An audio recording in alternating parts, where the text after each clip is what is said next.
I've had the most amazing conversations after approaching a girl.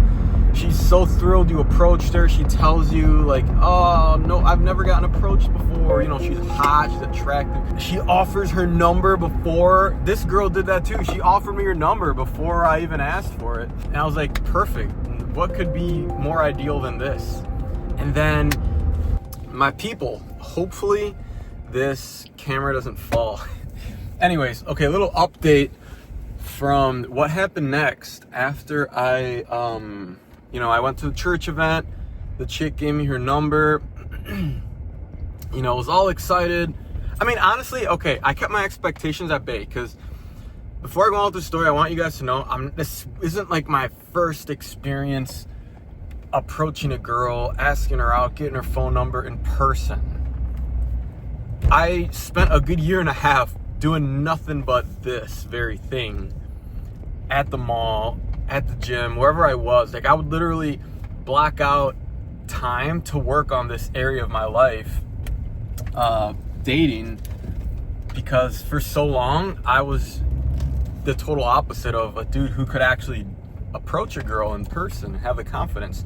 What hurt me the most though, dude, was I knew, like, from what girls said to me, like, I was a pretty good looking dude. Like, I was, from what I thought, pretty charismatic. But all the social anxiety and the self-consciousness was what was holding me back from, like, approaching women. Because women wouldn't approach me, very rarely. So I learned that it's kind of up to me if I want to get, like, a relationship or female attention. I have to, like, make the first move.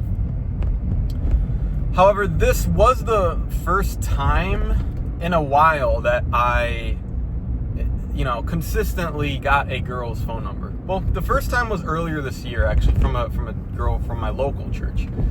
So right now, like, before, when I was cold approaching, it was just like general, random, broad. Like, I would approach girls anywhere. But now I've, like, narrowed down my my target audience, if you will. Like, I've narrowed down, okay, now I understand, now I know what I want. Now I know the type of women I want. My standards have increased and I'm not gonna bend them. I want a chick that is fit, beautiful, and devout Christian, not settling for anything less than that. And, conservative, not a stupid feminist, liberal, preferably virgin or, like, low experience with other men. That's just what I know I want.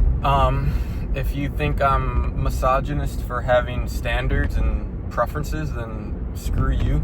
You can unfollow and unsubscribe. But if you're a man with testicles, you're probably wanting a similar standard with chicks. So yeah, now that we got that out of the way, I hope I'm going the right way. So now we got that out of the way, I wasn't, like, overly excited, because one thing I understood from women, bro, is they're predictably, especially when it comes to dating, is women are predictably unpredictable. So I texted her the next day, and she actually got back to me. And I offered, okay, let's do a FaceTime or, like, a phone call, because if you don't know her from, like, social circle, then, and you just meet her, you just have, like, a brief interaction, whether it's through cold approach or from church, and you just meet her at that brief interaction, you ask her out, you don't know, like, however long you spoke to at that moment probably most likely isn't long enough to gauge at the level of connection you have with her.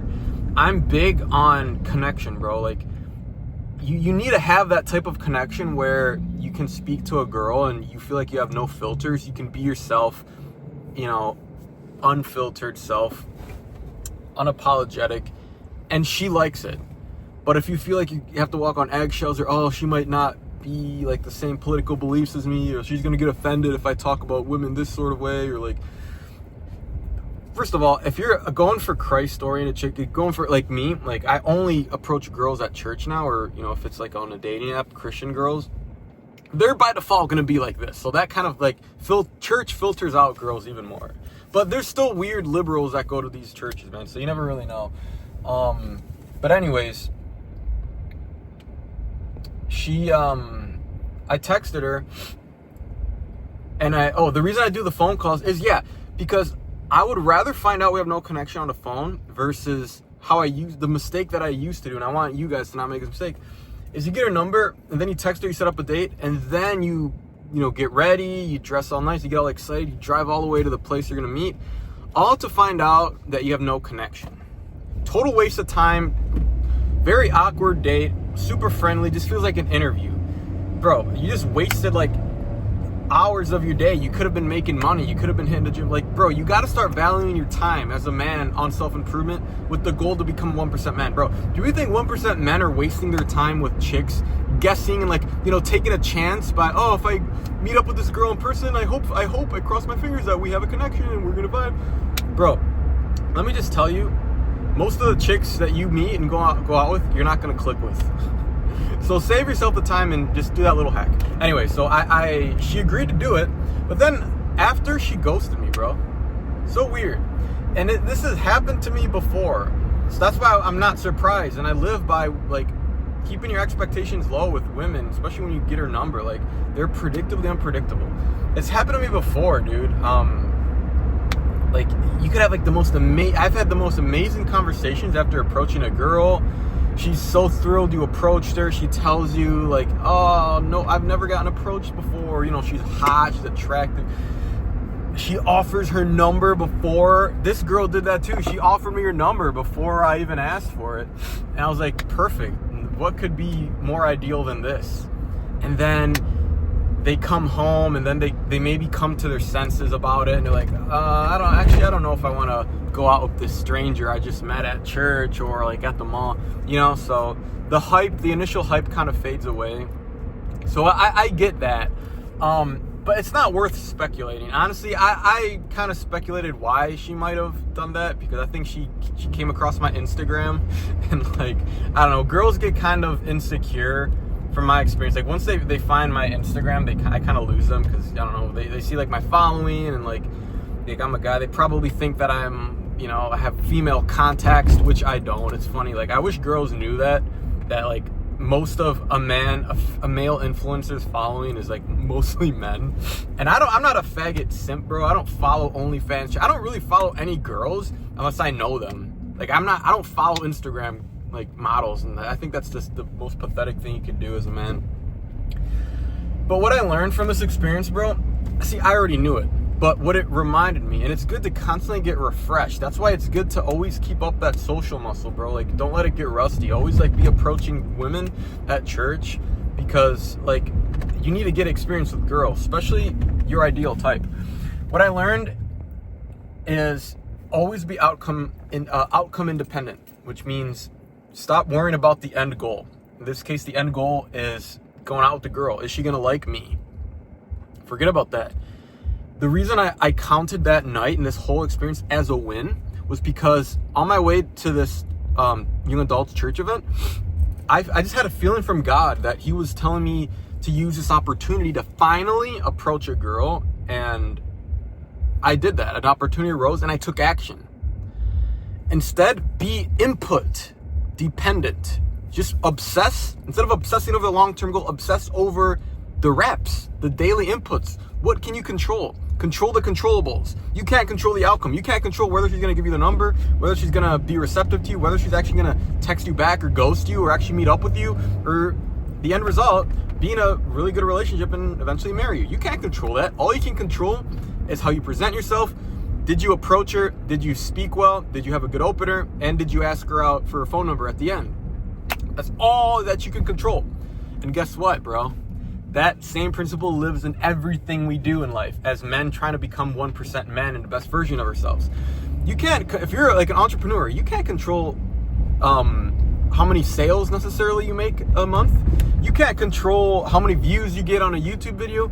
You can't control if, your business partner or your sales representatives or people like your business partners, they have a bad day and like their performance. So you can't control any of that. What you can control is showing up, getting reps. That's all you can control, showing up and giving your best effort.